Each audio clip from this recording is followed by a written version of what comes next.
আপনারা কি কখনো হুটহাট একদিনে 1 ঘন্টার ভিতরে হলুদের কাজ বিয়ের কাজ কমপ্লিট হতে দেখেছেন? যদি না দেখে থাকেন তাহলে আজকে আমার ভিডিওর মাধ্যমে আশা করি দেখতে পাবেন। আসসালামু আলাইকুম এন্ড হ্যালো এভরিওয়ান, সবাই কেমন আছেন? আশা করি আলহামদুলিল্লাহ ভালো আছেন। আমিও আপনাদের দোয়া আলহামদুলিল্লাহ অনেক ভালো আছি। ভালো না থেকে কোথায় বা যাবো বলেন, যদি হুটহাট চোখের পলকে বিয়ের দাওয়াত খাওয়া যায়। রাত যখন 10টা বাজে তখন শুনি আমাদের বাড়িতে বিয়ে। কথা নাই বার্তা নাই, হুটহাট বিয়ে। এটা কার সেটা তো পরের কথা, বর বউ নিজেই কিন্তু কাজী খুঁজে নিয়ে এসেছে বিয়ের জন্য অ্যান্ড তারা এসেছে এখন তাদের হলুদ দেয়া হবে। তাই দ্রুত করে আমরা হলুদ বেটে হলুদের কাজ সেরে ফেলতে চেয়েছি, কারণ কাজী নিজে এসে বসে আছে কখন তাদের বিয়ে পড়াবে। আমরা কিন্তু একটু টাইমের ভিতরে মজা কম করিনি, যতটুক পেরেছি ততটুক মজা করে। হলুদ বাড়তেছিল আমার ভাবি, সে তো বেটে বসেছিল যে যতক্ষণ পর্যন্ত তাকে সালামি বা কিছু না দেওয়া হয় ততক্ষণ সে সেখান থেকে উঠবে না।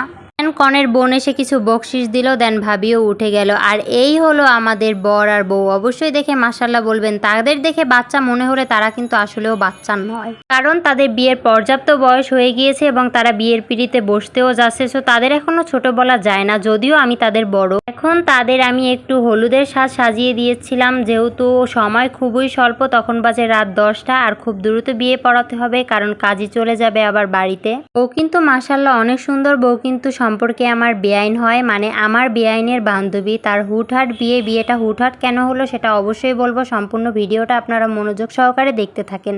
যেহেতু কোনো আয়োজন ছিল না তাই কোনো রকম হলুদ বাটা হলো, আর আমরা কিছু আর্টিফিশিয়াল ফুল দিয়েও চারপাশটা সাজিয়ে দিলাম। এখন তাদের হলুদ দেওয়া হবে, তাই ভাবেরা মিলে তারা হলুদ মিষ্টিমুখ করানোর জন্য নিয়ে অ্যান্ড আস্তে আস্তে কনের মা, বোন, আমার বেআইন, ভাবি, আন্টি সবাই মিলে তাদের হলুদ ছোঁয়াচ্ছিল আর একটু মিষ্টিমুখ করাচ্ছিল। যেহেতু টাইম খুব শর্ট, সো খুব দ্রুতর ভিতরে, মানে বলতে গেলে 5 মিনিটের ভিতরে হলুদ কমপ্লিট করা হয়েছে। এরকম অতি দ্রুত বিয়ে আপনারা কোথায় দেখতে পাবেন? আমি তো কখনোই দেখিনি। আমি তো লাইফে এই ফার্স্ট টাইম দেখলাম আর ফার্স্ট টাইম এনজয় করলাম। আর এটা হলো আমার বেআইন, মানে বেআইনের বান্ধবীর বিয়ে অ্যান্ড সেই সব কিছু আয়োজন করেছে। আর সব থেকে কষ্টের কাহিনী হলো আমি খুবই অসুস্থ ছিলাম, কারণ খুব গরমের ভিতরে অনেক অসুস্থ হয়ে পড়েছিলাম। এই অসুস্থতার মাঝেও যে এতটুকু করতে পেরেছি তাদের জন্য এটাই অনেক। যদিও কনেও খুব খুশি ছিল আমাদের এই আয়োজনে। আমরা কিন্তু কেউ ম্যাচিং করে হলুদ ড্রেসও সেদিন পরিনি, কিন্তু ভাগ্যক্রমে সবার কিভাবে যে হলুদ ড্রেস ম্যাচিং হয়ে গেছে তা বলার বাইরে। সবাই বলতে আমরা 2জন হলুদ ড্রেস পরা ছিলাম না, সবার পরা দেখে দেন আমরাও পরেছিলাম।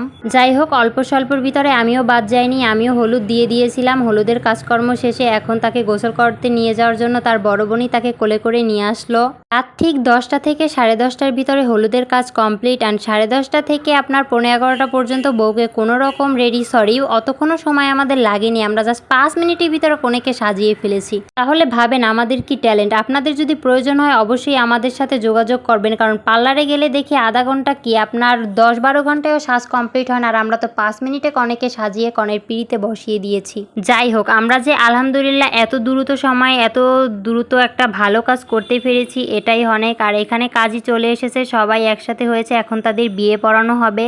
এখানে কিন্তু তাদের ভালোবাসা পূর্ণতা পেতে যাচ্ছে, কারণ তারা দুইজনেই রিলেশন করে দেন বিয়ে করতেছে, রিলেশন করেছে অ্যান্ড ফ্যামিলি মেনে নিয়েছে, মেনে নিয়ে পারিবারিকভাবে মানে কোনো অনুষ্ঠান ছাড়াই তাদের বিয়ে দিয়ে দিচ্ছে। আর এটা হলো পাত্রীর মানে কনের বাবা, সে এখন বিয়ে পড়াচ্ছে। বিয়েতে কোনো কিছু রীতিনীতি আছে, সেই রীতিনীতি ছোটোখাটোভাবে করা হয়েছে, মানে কবুল বলার আগে যা যা বলতে হয় সেগুলোই পাত্রীর বাবা মানে পাত্রকে শোনাচ্ছিল।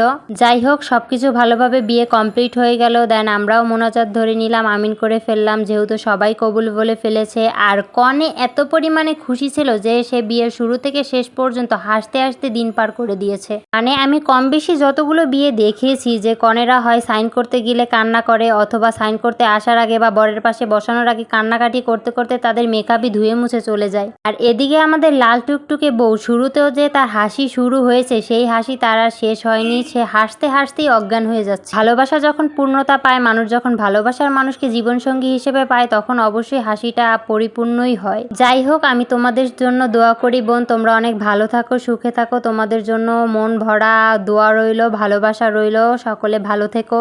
আর আপনারাও সবাই ওদের জন্য দোয়া করবেন। ওরা যেমন শুরুতে হাসি খুশিভাবে শুরু করলো, সেরকম যেন জীবনের শেষ টাইম পর্যন্ত ওরা এভাবে হাসি খুশিভাবে দুজনে একসাথে থাকতে পারে।